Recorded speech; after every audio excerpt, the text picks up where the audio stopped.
세대주의라는 것은 1800년 이전에는 없었어요.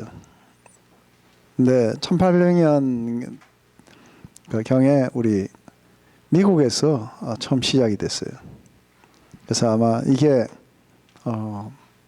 당시에 침례교나 성결교 또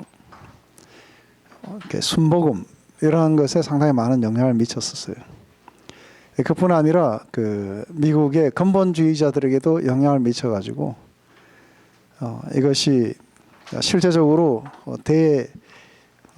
이스라엘 정책에도 많은 영향을 미친 것이 아닐까 생각을 해요. 왜냐하면 이 세대주의의 궁극적인 마지막은 유대인들의 회복에 있어요. 그리고 마침내 마지막 그것이 이렇게 완성돼야 되기 때문에.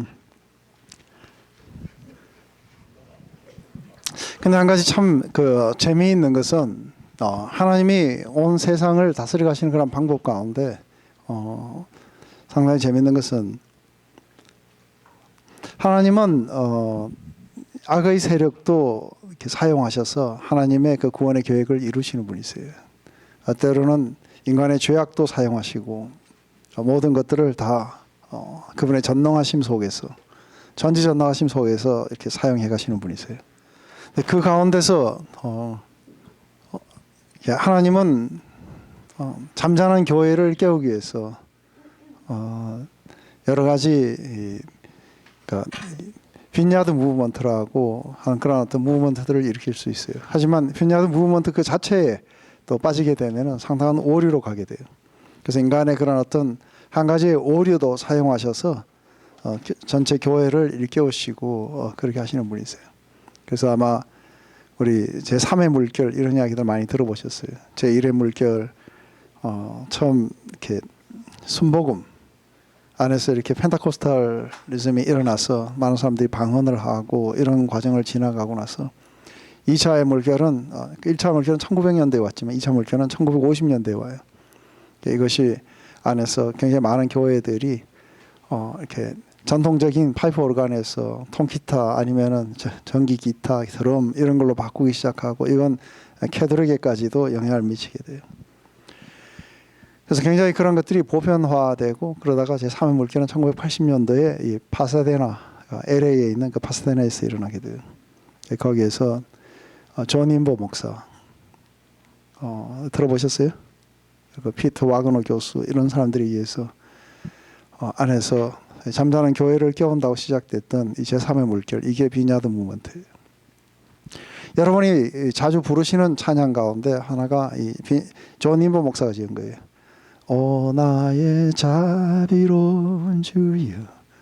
그게 실제적으로 영어로는 보면은 우리가 붙잡고 있는 그런 모든 것들을 그분 앞에 내어드리라고. 그래서 그분의 성령이 여러분들을 지배하게 될 것이고 여러분들은 거기서부터 이렇게 자유케 될 거라고 하는 이제 이러한 것들이 이렇게 나오게 되고 그러면서 이게 파사단에서 시작해갖고 이게 토론토에서 아주 꽃을 피웠어요. 그래서 이름을 토론토 블레싱이라 그래요. 전 유럽이 다 다녀갈 정도로 굉장히 많은 사람들이 토론토를 다녀가게 돼요. 그때 한국에서도 많은 목사님들이 아마 거기 다녀갔을 거라고 봅니다.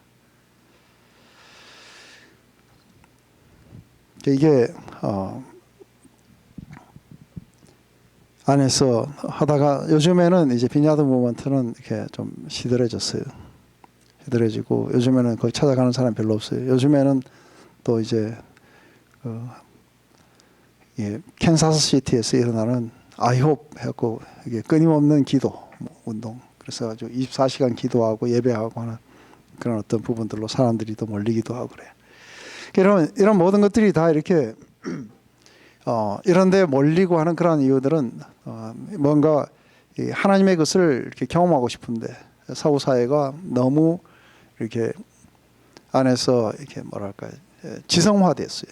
그래서 모든 설교들이 안에서 원문들을 해석하고 그 말씀을 쪼개고 분석하고 하는 여기에 너무 몰두하다 보니까 하나님의 것, 뭔가 우리가 일상적으로 경험할 수 없는 그런 하나님의 것들을 사람들은 사모하게 되고 굉장히 많은 영적인 것들, 영성에 이렇게 목말라하는 이렇게 수많은 사람들이 나타나는 거죠.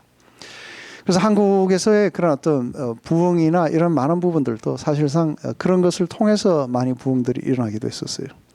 그래서 우리 한국에 세계에서 제일 큰 교회를 하시는 분이 계시죠, 그죠?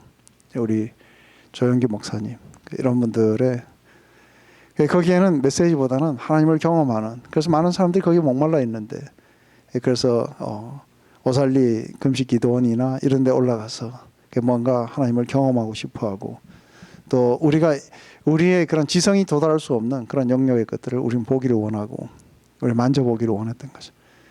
이러한 것들, 이러한 부분들을 통해서 만졌는데, 또 그것도 계속 만지다 보니까 나중에 보면 그것도 하나님이 아닌 거예요. 그런 걸 통해서 우리는 뭔가 그런 것들을 더 이렇게 사모하고 그렇게는 하지만, 또 근데 이제 그런 어떤 부분들에서 저는 그 제3의 물결, 그 1의 물결, 2의 물결, 3의 물결이 하나님의 무브먼트였는가 했을 때 저는 확실하게 하나님의 무브먼트였다고 저는 확신합니다. 하지만 하나님이 그것만을 쫓으라고 주신 것은 아닌 것 같아요. 우리는 언제나 양쪽의 스펙트럼이 있어요. 한쪽에는 너무 지성화됐고, 한쪽에는 너무나도 우리의 이해를 초월하는 것만을 찾고, 이 양쪽이 뭔가 서로를 끌어당겨갖고 어디 중간에 적당한 지점에 거의 대부분의 사람들이 머물기를 원하시는 거죠. 우리의 지성으로 이해하는 것만이 전부가 아니다. 그 안에는 놀라우신 하나님의 그런 기적들, 이적들, 그리고 안에서 우리가 이해에 도달하는 것이 중요한 게 아니라 그런 어떤 하나님의 임재에 우리가 도달하는 것이 훨씬 더 중요한 것이 아닌가. 그래서 우리의 지성에게 가르칠 수 있는 것은 한계가 있는 거고, 그렇지만 임재가 가르칠 수 있는 것은 지성이 도달할 수 없는 그런 영역 속에서 우리를 가르칠 수 있지 않겠는가. 그렇기 때문에 교회는 그런 성령의 역사를 우리가 환영하면서도 우리는 이렇게 조심을 갖고 이렇게 환영을 하게 돼 있어요. 그래서 그것이 우리의 언제나 우리의 어떤 이해 한계 속에서만 머물러 우리들의 성향을 깨고, 우리는 좀 더 높은 하나님을 바라보되 그것이 아무런 근거 없이 그냥 쫓아가는 게 아니라 그것이 우리에게 주신 기록된 말씀을 통해서 우리는 거기에 도달할 수 있으면 그죠.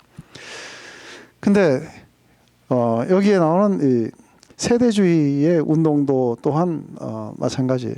저는 이장님이가 사람들을 속이려고 그렇게 했다고 보진 않아요. 이장님이 누군지 제가 이야기했죠. 그 1992년에 이 다미 선교회. 그래서 10월 28일 날 예수님 오신다 해서 한국에 아주 굉장했었어요. 근데 이장님은 잘못 믿은 사람이에요. 그냥 극단적인 세대주의자였어요. 그렇기 때문에 안에서 이 사람이 1992년도에 예수님이 오신다고 했는데 93년과 94년에 만기되는 적금 통장을 갖고 있었어요. 그 많은 사람들은 그게 실제로 안 믿으면서 그런 게 아닌 거 아니냐. 아니라고 그런 거죠. 아니에요. 제가 볼 때는 이장님이는 믿었어요. 믿었기 때문에 92년과 93년도에 4년도에 만기되는 적금 통장을 가졌던 거예요. 왜냐하면은 이 사람이 믿은 이제 우리가 조금 있다가 우리가 하겠지만 세대주의의 그 종말론이 왜 그렇게 되는가? 7년 대환란이라는 건 왜 그들은 그렇게 산출을 해냈고, 또 그 안에 성도들이 전부 다가 이렇게 그러니까 휴거 당하지 못하고 조영기 목사님은 한 절반 정도 당할 거라고 생각해요. 그것도 아주 이제 재밌는 이야기예요. 그래서 1차적으로 휴거 이렇게 하게 될 때는 그 나머지 사람들 잘 모르는 거죠. 모른 채 공중에 이렇게 휴거하시고, 그러고 있다가 이제 그런 계시를 받지 못한 사람들은 지상에 남는다는 거죠. 남아가지고 대환란을 맞이해서 그 했을 때 이 7년 중에 앞에 전반부 3년 반은 선교가 가능한 기간이에요. 그리고 그 뒤에 후반에 3년 반은 안 되는 거예요. 그 처음에 이 3년 반 안에서 이 땅에 남아서 그 고난 속에서 복음을 전파하도록 부르심을 받은 사람들이 있다는 거죠. 그게 자기라는 거죠. 그때 사용할 금액으로 93년도 4년도에 만기되는 적금 통장을 가졌던 거예요. 그걸 자기의 사역으로 하려고 했던 건 아닌 거예요. 그렇기 때문에 상당히 자기 나름대로 진실하게 믿으려고 했는데 잘못 믿었던 거예요. 그러다가 92년도 10월 28일에 안 오신 거예요. 그리고 93년도 4년도에 만기되는 통장을 가지고는 그동안에 졌던 빚을 갚아야 되고 그렇게 그 수치를 당하면서 끝나버린 거죠.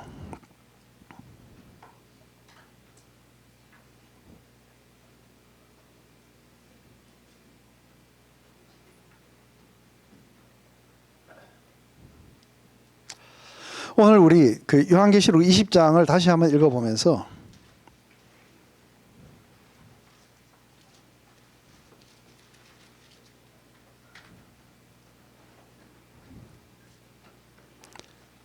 사단의 결박과 천연왕국에 대해서 우리 20장을 다시 한번 천천히 한번 읽어보십시다.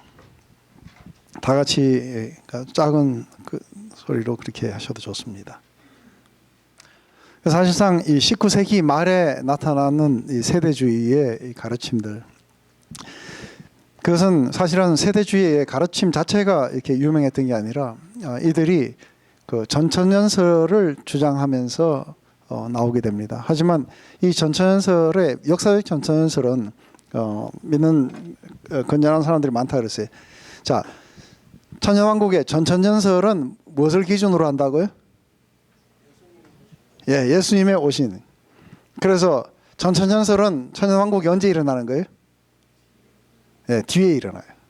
이 뒤에 일어나는 게 전천연설. 예수님이 먼저 오셨다는 게 전천연설. 천년 전에 오셨다는 게. 그 다음에 후천연설은 이 앞에 일어나는 거예요. 그죠? 그 무천연설은 천년왕국이 없고 이게 전체 다가 천년왕국이라는 거죠. 근데 이 전천연설을 주장하면서 아주 유명해진 거예요. 근데 이 안에서 이상하게 우리 이 복음의 그런 어떤 진수라고 할까요? 이것은 아주 기본적인 진리는 우리 인간의 근본적인 문제는 하나님과의 관계가 틀어졌던 거죠. 하나님과 세퍼레이트되고 분리된 상태로 우리가 있다는 이 자체가 우리 인간들의 가장 큰 문제예요. 바로 하나님은 분리된 인간들을 그분의 임재 안에 모으셔서 그분의 왕국을 이제 완성해 가시는 구원의 역사를 펼치시는 거죠. 근데 그 과정 속에 우리가 놓여 있다는 거죠. 그것 때문에 하나님은 화목제물로 그 아들을 우리에게 주시고 그리고 우리의 죄의 문제를 처리해 주셔서 우리 모두가 다 그분 안으로 들어올 수 있도록 우리를 초청하셨다는 거죠. 그래서 우리가 거기에 예하고 우리가 믿음으로 반응했던 그런 사람들이 모여서 그분의 왕국을 이제 이루고 그리고 마지막 때에 가면은 언제까지나 이 문이 열려 있지 않고 언젠가는 이게 닫히는 때가 온다는 거죠. 그때는 영원한 분리가 일어나게 될 것이다. 그래서 그 안에 들어오지 못하는 사람들은 분리가 일어나게 되고 그 안에 들어온 사람들은 모두 다 하나님과 함께 같이 영원히 그렇게 살게 될 것이다. 근데 안에서 하나님이 우리를 만드신 그런 목적들은 바로 하나님 안에 있는 이 아름다운 세 분의 연합의 그런 아름다움들이 우리들 안에 그 영광이 우리들 안에 이렇게 재현되기를 소망하신 거죠.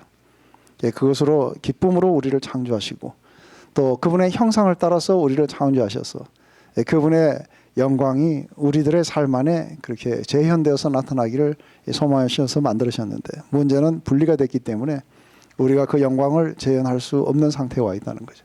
이게 바로 우리가 죄된 상태 속에 와 있다는 것이죠.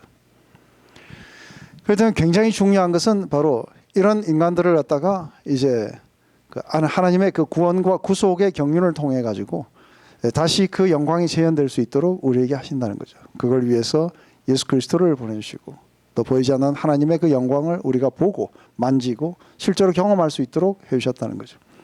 그렇지만 안에서 예수님이 이 땅에 육신을 입고 오셔서 아버지를 그대로 보여주셨어요. 그렇기 때문에 그분이 하시는 그런 모든 말씀은 아버지께서 하시는 말씀과 동일한 거였어요. 그래서 나는 내 자유로 말하지 않는다. 아버지께서 말씀하신 것을 너에게 말하고 나는 아버지께서 아들을 사랑하셔서 모든 걸 보여주셨기 때문에 아버지께서 보여주신 것을 너희들에게 한다. 철저하게 그분의 아름다움을 그분의 글로리를 우리에게 보여주신 거예요. 뿐만 아니라 잠자는 우리들에게 바로 예수 그리스도를 아는 그 지식을 우리 가운데 비춰주신 거예요. 하나님께서 예수 그리스도의 그 영광이 뭔지를 우리 비춰주셔서 우리도 일어나서 바로 예수 그리스도의 그 모습들을 우리가 반사할 수 있도록 한 거예요. 바로 이 일을 위해서 바로 아버지의 그런 사랑과 영광이 뭔지 예수 그리스도의 은혜가 뭔지를 우리에게 날마다 비춰주시기 위해서 오시는 분이 바로 성령님이세요. 그래서 바로 이 성령님을 우리가 안에서 모시고 받아들이지 않는다면은 그렇다면 그리스도의 사람이 아니라고 성경은 이야기해요. 그렇기 때문에 우리들의 모든 도덕과 또 모든 윤리들은 바로 이 구속의 사건과 동떨어져서 일어날 수는 없는 거예요. 우리는 바로 그분의 사랑과 은혜에 우리는 반응하도록 되어 있어요. 그 사랑과 은혜를 실제적으로 경험하게 되면 우리 안에 그 사랑과 은혜에 우리는 보답하고자 하는 우리의 자유의지 속에서의 반응이 일어나게 되는데, 바로 이 반응 안에 크리스찬의 윤리가 있고 도덕이 있는 거예요. 이것을 벗어나서는 있을 수가 없어요. 그렇지 않으면 그것과 벗어나서 금욕을 한다든지 하게 되면은 실제적으로 굉장히 아주 이상한 모습들로 가게 돼요. 만약에 내가 여자로부터 오는 그런 텐테이션을 없애기 위해서 날마다 안에 있는 그 죄악에 빠진 자매들, 아니면은 그런 어떤 유혹성이 강한 자매들을 보면은 전부 다 이렇게 외면을 해야 돼요. 그죠? 그래서 한때 제가 이런 이야기를 들은 적이 있어요. 목사님 설교하시다가 자기는 여자들을 보면 똥으로 본다는 거예요. 근데 우리 주님은 여자들을 보실 때 똥으로 보셨을까? 우리 주님은 우리 여자들을 보면서 얼마나 귀하고 그분의 영광을 따라서 아름답게 지었다고 그렇게 말씀하셨을 거예요. 그죠?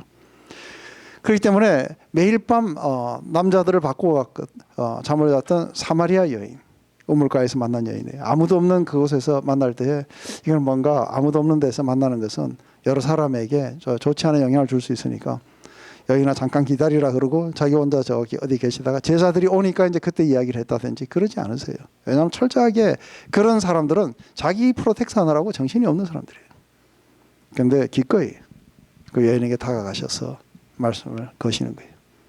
그리고 목이 마르냐고. 왜냐하면 이분의 생각 속에서는 바로 그 영광이 재현되게 하기 위해서 이 여인 안에는 스스로는 끌 수 없는 그런 목마름이 있다는 걸 아시는 거예요.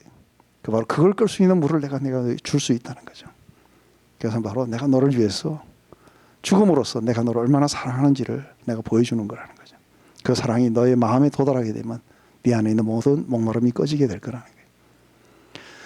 그렇기 때문에 안에서 그것을 갖다가 애서 피하고 똥으로 보는 사람들이 아니라 다가가서 내가 섬겨야 될 자매로 또 내가 희생해서 그 안에 생명이 일어나기를 소망하면서 다가가야 할 그런 모든 존재들로 우리를 바꾸시는 거예요.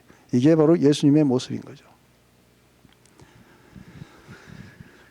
근데 안에서 이제 이러한 부분들이 굉장히 중요한 부분들이에요. 그렇기 때문에 우리는 우리 안에 실제로 우리가 도덕적으로 산다는 것은 그분과의 올바른 관계 속에서 사는 거예요. 네, 그분을 가까이에서 친밀하게 그분을 따라가고 그분의 사랑을 더 많이 경험하고 그리고 그 사랑에 우리는 전적으로 우리 의지를 들여서 우리는 반응하는 거예요. 이것을 통해서 우리는 점점 더 그분과 친밀한 관계 속에 들어가고 더 관계 속에 들어가게 될수록 우리 안에 우리의 열매가 아닌 그분이 우리 안에 오셔서 그분의 영광을 보여주시고 그리고 우리의 마음에 감화 감동 타치해 주셔서 우리 안에 그렇게 살 수 있도록 우리를 계속해서 이끌어 주시는 분이신 거예요. 그걸 통해서 우리는 예수 그리스도의 모습들이 우리에게 드러나기 시작하고 그리고 온 세상은 우리 안에서 하나님의 영광을 보기 시작하는 거죠. 이게 우리를 그분의 형상으로 만들으셨던 중요한 이유들인 거죠. 바로 그 속에서 성령을 받고 그리고 예수 그리스도의 사랑이 뭔지 또 하나님 아버지의 그런 사랑과 은혜가 뭔지를 우리가 이 성령님을 통해서 우리가 만나게 될 때에 그때에 우리는 영원한 삶을 가졌다고 이야기를 해요. 그래서 요한복음 17장의 영생은 바로 예수 그리스도와 그를 보내신 자를 아는 것이 영원한 삶이라는 거죠. 영원하신 분을 내가 알고 경험하고 사귀었기 때문인 거죠. 그래서 이 땅에서도 우리는 완전하진 않지만 우리는 부분적으로 그걸 경험할 수 있도록 해주세요. 그렇기 때문에 이게 우리가 가야 되는 천국이 여기 있다고 치더라도 언제나 난 이 자리에서 내가 주의 성령으로 말미암아 이때의 삶을 여기에서 우리는 경험해야 할 수 있어요. 그렇기 때문에 이미 천국은 여기서부터 시작이 돼요. 그렇지만 우리가 아직도 완성된 건 아니에요. 우리 안에서 이미 시작됐고 우리 이미 경험했지만 이건 보증금에 불과한 거예요. 그렇기 때문에 성령은 뒤에 오게 되는 이 기업의 보증이 돼서 보증금으로 오신 거예요. 그래서 우리가 그것을 갖다 경험했기 때문에 앞으로 그런 완전한 삶이 오게 될 것이라는 것에서 우리가 확신할 수 있는 거예요. 이것이 굉장히 강하게 확신하도록 우리에게 한다는 것을 갖다가 인을 쳤다고 그래요. 성령으로 인치시고 그래서 우리에게는 절대로 그것에 대해서 의심하지 않는 거예요. 왜냐하면 경험했기 때문에.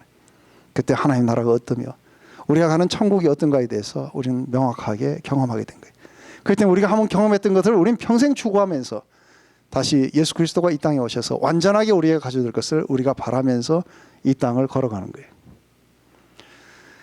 그런데 많은 사람들은 이것을 경험하고 이것을 원하기보다는 단번에 여기를 가기를 원하는 거예요. 그 단번에 이것을 가고 이 땅에서 우리가 걸어가야 되고 우리가 계속해서 안에서 유혹과 그리고 사단의 어떤 공격과 핍박과 이런 어떤 고통에 있는 이 세상을 걸어가면서 점차적으로 이것을 우리가 여기서 예수를 믿으면 바로 이리로 안 들어가신 이유가 있을 거 아니에요.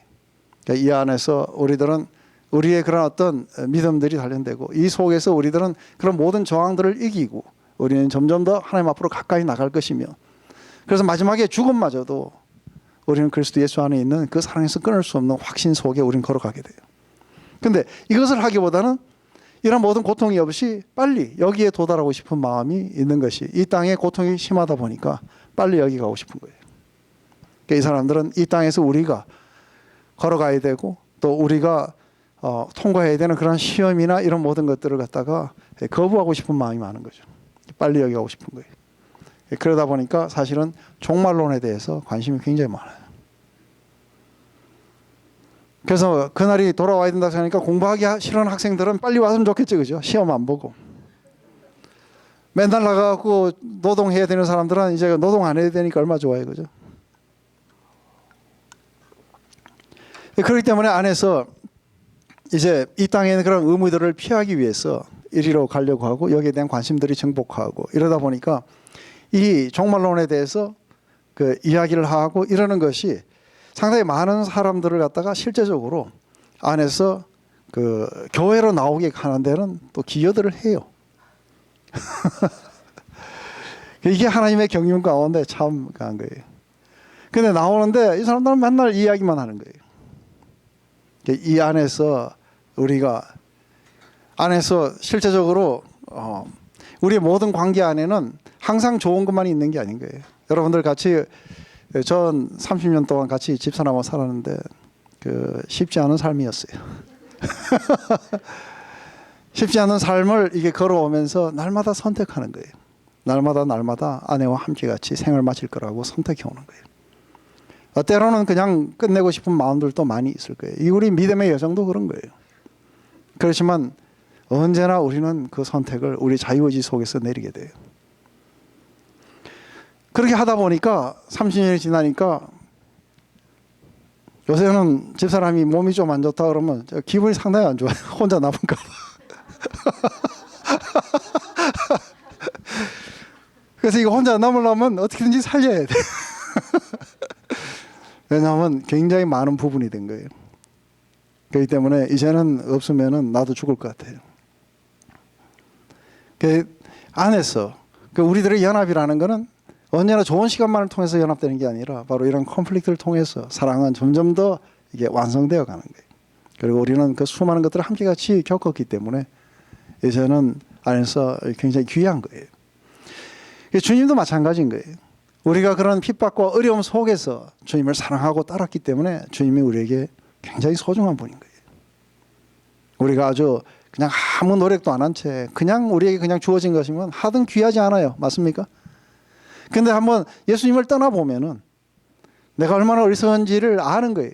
그것 때문에 돌아와서 하는 이야기가 내 주 대신 주를 참 사랑하고 이전보다 더 사랑하겠다고. 내가 얼마나 어리석은지 모른다고. 내가 주님을 떠나서 어떤 삶이 있는 줄 알았다.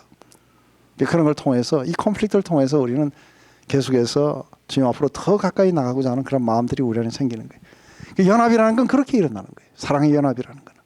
어느 날 갑자기 쩌싹 해갖고 그렇게 일어나는 게 아니에요. 이 땅에서 바로 하나님과의 그런 연합들을 추구하면서 그게 완성되는 것이 바로 이게 천국이라고 저는 생각해요. 그렇기 때문에 이게 종말에 대한 그런 어떤 관심을 갖다가 갖는 것은 바로 이것이 확실하다면은 중요한 것은 이것을 통해서 우리는 그러면 이 땅에서 이 나를 향해서 우리는 어떻게 살아갈 것인가에 우리의 태도와 삶을 결정하는 거예요. 바로 그것 때문에 우리들은 나중에 가서 우리는 영원히 그분의 임재 속에 살게 될 거고, 영원히 그분을 눈과 눈으로 보게 되고, 그리고 영원히 그분의 사랑 속에 산다면 이 땅에서도 그분의 기쁨이 되고 싶고 그분의 영광과 찬송이 되고 싶은 거예요. 그렇기 때문에 오늘날 내가 이 땅을 어떻게 살아가야 되는가는 바로 먼 미래에 일어나는 그 사건에 비추어서 오늘날 우리는 그것을 살아가게 될 거예요. 이것은 마치 우리가 새 집을 장만하게 되면 우리들의 모든 가구와 또 우리들의 모든 생활은 새로 들어갈 그 집에 우리는 맞춰서 살아가듯이, 이게 확실하기 때문에 우리는 영원한 나라를 맞춰서 우리가 이 땅을 어떻게 살아갈 건가를 결정해 줄 거예요. 그렇기 때문에 우리들의 사랑은 바로 이 소망 가운데서 나온다고 히브리서 그렇게 이야기하는 거예요.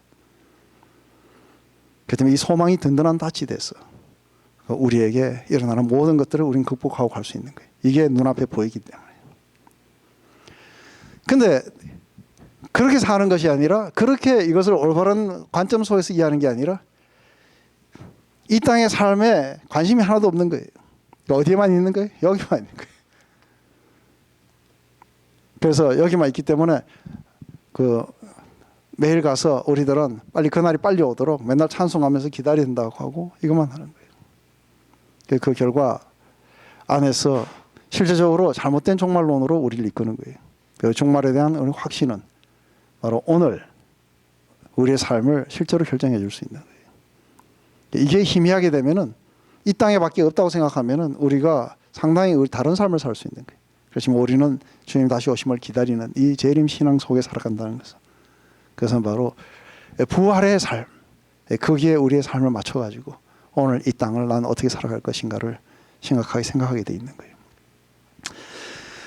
근데 안에서 세대주의의 그 가르침 자체도 저는 상당한 오류가 있지만, 이제 이것이 호응을 끌었던 것은 이 전처연설은 예수님이 먼저 오시는 거예요.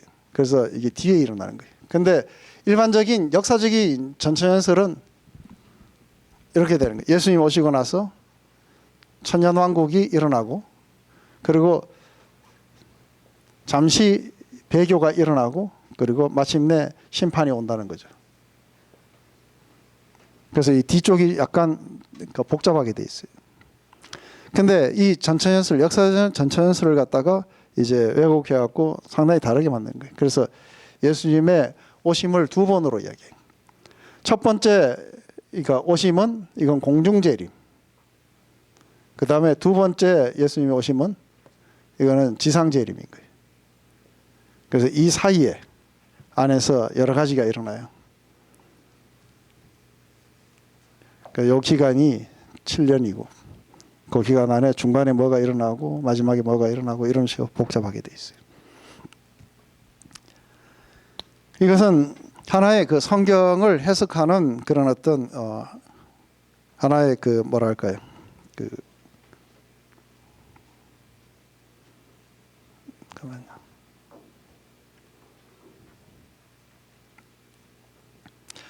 철저하게 하나님은 구원의 경륜에 있어서 각 세대마다 하나님은 그 구원의 경륜을 다르게 해서 구원을 해가실 것이라고 보는 거예요.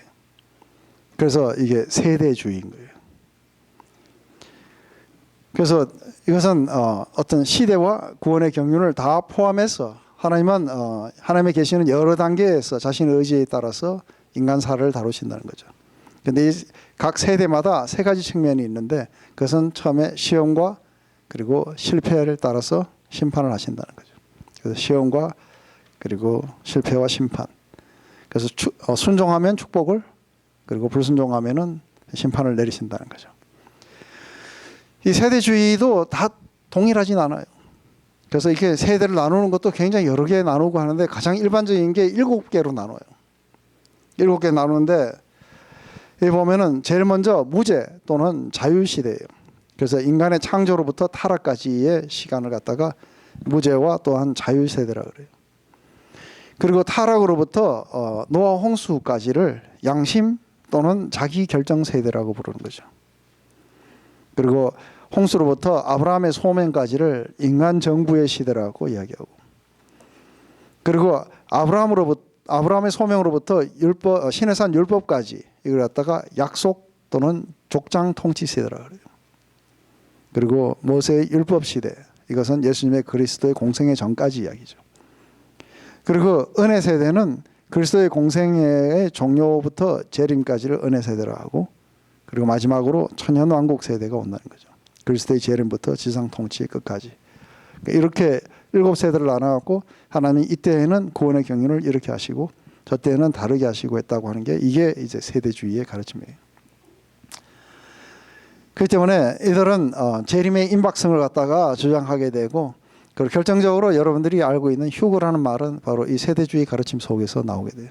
이것은 데살로니가 후서에서 우리가 다 순식간에 천사장의 나팔 소리와 호령 소리가 들리게 되면 잠자는들이 일어나서 먼저 주를 맞으며 우리 살아있는 자들도 호련히 몸이 변화돼서 공중에서 주를 영접하게 될 것이다 해서 이 공중이라는, 공중에서 우리가 주님을 만난다는 이것을 가지고 이제 휴거라고 이야기를 해요. 그래서 그리스도의 이 공중재림, 그래서 공중에서 우리가 만나서 주님과 함께 즐거워할 것이다 이기 때문에 지상에 아직 안 오셨다는 거예요. 그래서 공중재림 해갖고 첫 번째 재림인 거예요. 그래서 7년 동안 그 안에서 어린 양의 혼인잔치를 하게 되고 지상에서는 7년 동안 대환란이 있을 것이라고 그렇게 이야기하는 거죠. 그렇기 때문에 우리는 어느 순간에 휴거가 일어날지 모르니까 항상 깨어서 일어나야 된다. 그래서 갑자기 자다가 반쯤은 들려버리고 없어지는 거예요. 교인 수가 반 줄어버려요. 다른 교회 갔는가 알아봤더니 공중으로 갔어요. 그리고 남은 사람들은 여기에 남아가지고 앉아서 밖에 속에서 복음을 전하다가 이제 나중에 예수님이 다시 지상에 오셨을 때 이들은 구원을 받게 돼요. 그리고 끝까지 그러지 않은 자들에게는 구원이 없는 거죠. 그뿐 아니라 이게 상당히 중요한 것 중에 하나가 이스라엘의 회복이에요. 여러분들 로마서 9장, 10장, 11장에 보면은 이 마지막에 11장의 마지막에 보면은 하나님이 그 백성을 버리셨느냐 하시면서 이야기가 나와요. 그러면서 결코 자기 백성을 버리시지 않을 것이라는 거예요. 그래서 만약에 이 돌감람나무가 이렇게 이방인들도 그렇게 하실 때면 원래 왕감람나무를 얼마나 쉽게 접붙일 수 있겠느냐 하면서 하나님이 끝내 이스라엘을 회복해 주실 것이다는 이 바울의 어떤 소망을 가지고 이야기하는 거예요.